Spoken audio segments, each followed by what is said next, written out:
Rick Steele here with another betting tips video for you here on the YouTube channel PSH Sports Picks. Well, here we are, a few weeks away from the first pitch of MLB regular season. Now, strap yourself in because this particular betting tips video has a tendency to run a little long. There's a lot of details that we'll cover in one brief moment. Just to mention, as usual, don't forget to subscribe to the YouTube channel, PSH Sports Picks. Turn on the notifications. It will allow you to never miss a video. All that I ever ask for in return, spending the time and money in producing these videos, providing you with free picks on a daily basis. Personally, what I bet myself, just subscribe to the YouTube channel. If you have any questions for me, I'll be there for you as far as support is concerned. And you can shoot me those questions across the social media platforms, Instagram, Twitter, and Facebook. My handle is @RickSteele99. If you want to bet what I bet on a daily basis all year long, you simply go to the homepage of my website, pshltd.com. No BS, no signups, no gimmicks, and total transparency. My records are updated, broken down by sport on a daily basis. My goal for you, giving you the tools and techniques to become a more successful, long-term, profitable sports bettor. Yes, it's about money, put you on a few more winners, help you to avoid some losers. Always free, always will be. Just support the social media platforms and the YouTube channel by subscribing. I thank you in advance for your support. And without any further ado, because we got a lot to cover as far as MLB is concerned, let's get into the nuts and bolts of handicapping MLB. Baseball represents our highest dollar amount each and every year of the total dollars bet. There are 2,592 regular season games. The volume far exceeds any other sport, providing us with the most betting opportunities. Baseball also, because we're dealing with money lines, has a tendency to be streakier than other sports. It's a long, long season, a marathon, not a sprint. Don't get too high, don't get too low. There are going to be extended winning and losing streaks. Stay on an even keel, buckle yourself up. It will be worth it. Now, what about as far as the 23 MLB season is going to bring us? Well, the way baseball is played, it's gone through dramatic changes, as we know, especially over the last 5 years, and even more so over the last 2 years. Therefore, as sports bettors, it's our responsibility to adjust our handicapping techniques to stay ahead of the market.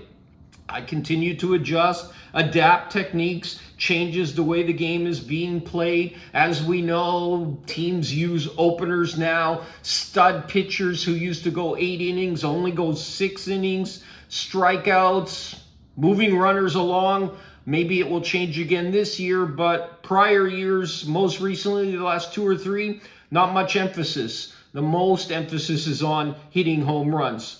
I've made adjustments. I will continue to make adjustments to continue to increase profits based on the changes and the game, the way it's played. And that's even more so than the betting conditions, which I'll touch on in one small moment. So when necessary, what we're going to do in this year, based on what happened last year, we're going to jump on games and bet them earlier than ever before. There were too many games last year where the line moved against us and took us out of our value range while waiting for more value. It actually cost us last year. And as we know, another year, more rule changes are taking place this year. So we're going to need to monitor and evaluate the early impact of these rule changes that they're going to have. One rule change that is here to stay, as far as the regular season is concerned, extra innings, the runner will be placed on second base. That is here to stay. What about additional rule changes? Well, the bases are going to be bigger. A pitch clock has been implemented as far as pitchers are concerned and when they have to throw. A different number for when the bases are empty versus when there's a runner on base. Also, there's a limited amount of times that pitchers can throw over to that base. Defensive shifts are now banned. And you know what? I have to admit, traditionalist, purist, I don't care if a game takes 4.5 hours. I love the chess match and the strategies that take place in baseball, whether the score is 10-9 or 1-0. But through the betting of spring training and watching more games of spring training than probably I should have been doing, I got to admit that these rule changes are winning me over. I don't mind them whatsoever so far. We'll continue to monitor and see how that transpires through the regular season. Yes, they're trying to increase action and trying to speed up games. We'll see. It's had a dramatic impact so far in spring training. I think games are actually going to be higher scoring. More base stealing is going to take place. More emphasis on moving runners along. We'll see. Let's go ahead and adapt and see as we move along through the season. Bullpen handicapping is huge, more than ever before. Deep, talented, rested bullpens, relief pitchers that can get lefty and righty hitters out, all important factors in your handicapping.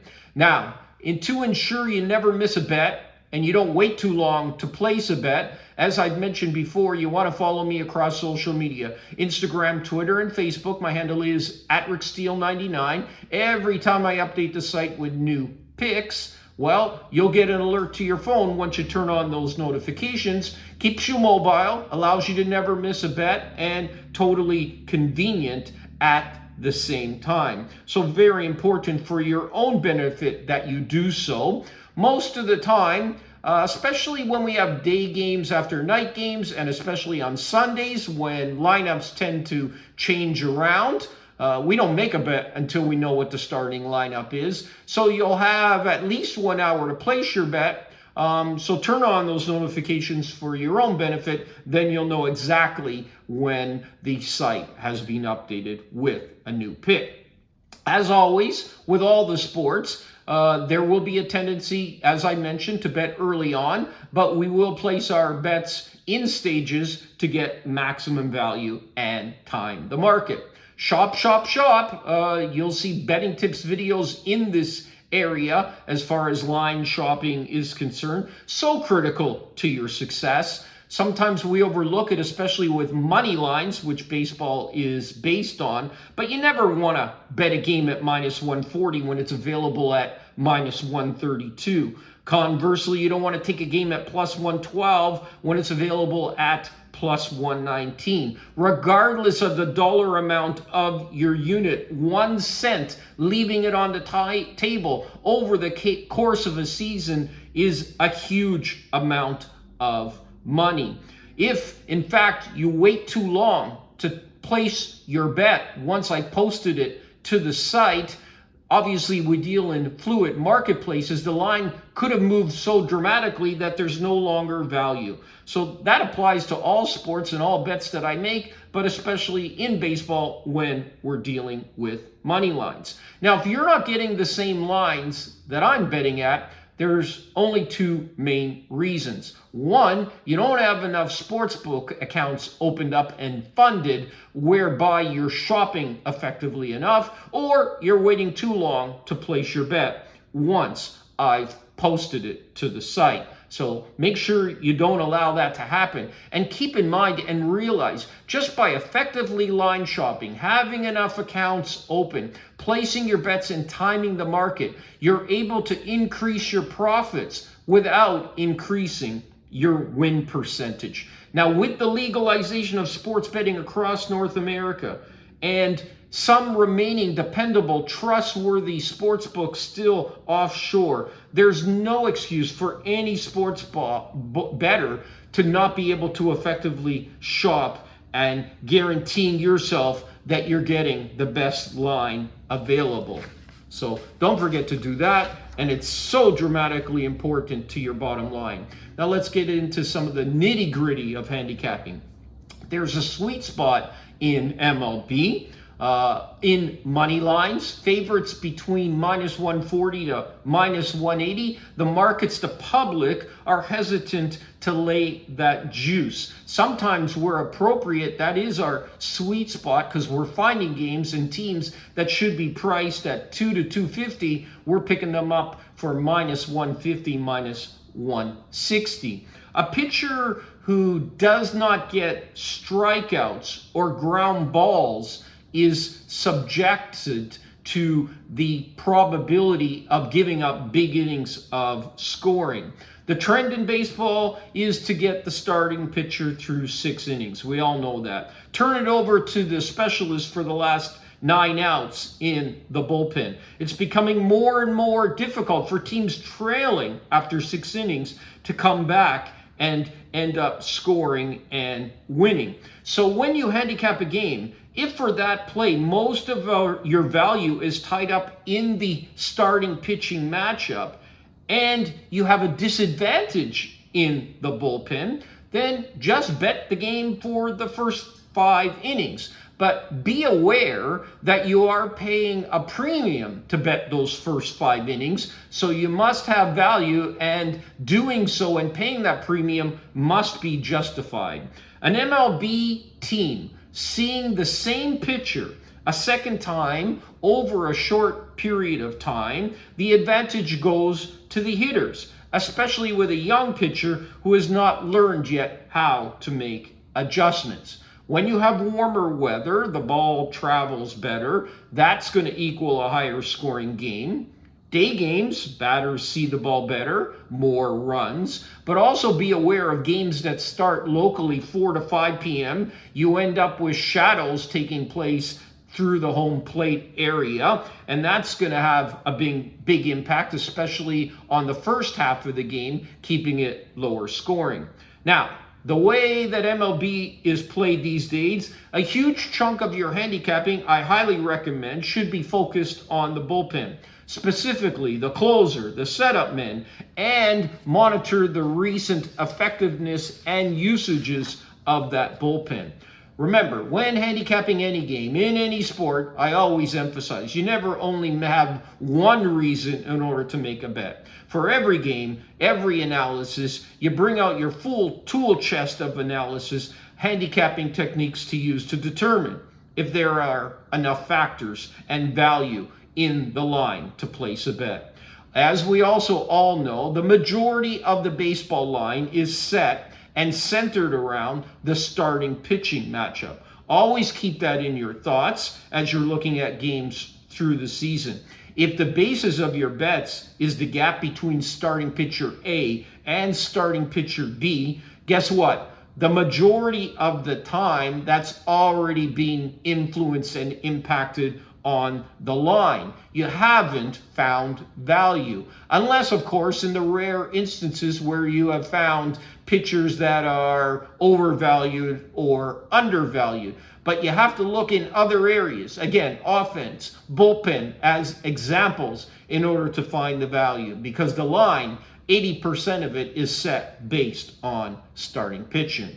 You also want to identify pitchers, as we like to say, that have a reputation versus reality aspect. Similar to a team concept, a pitcher that has been very, very good for a long period of time and is now on the downside of their career will continue to be overpriced until the markets catch up. So you're going to have ample opportunity to fade these pitchers where available. Now, I know we've covered off a lot in a very short period of time. As usual, if anybody has any questions on line shopping, money management, how to handicap and prepare for this upcoming marathon of the 2023, I should say, MLB season and the vast majority of rule changes that have taken place, don't forget, shoot me any questions that you have through social media. In addition, if you have found this video to be helpful, subscribe to the YouTube channel, turn on the notifications so you never miss a video. Feel free to like and comment on any of these videos, and you can also shoot me questions here on the YouTube channel. Let's get ready to play ball in a very short time period. May all the winners be yours.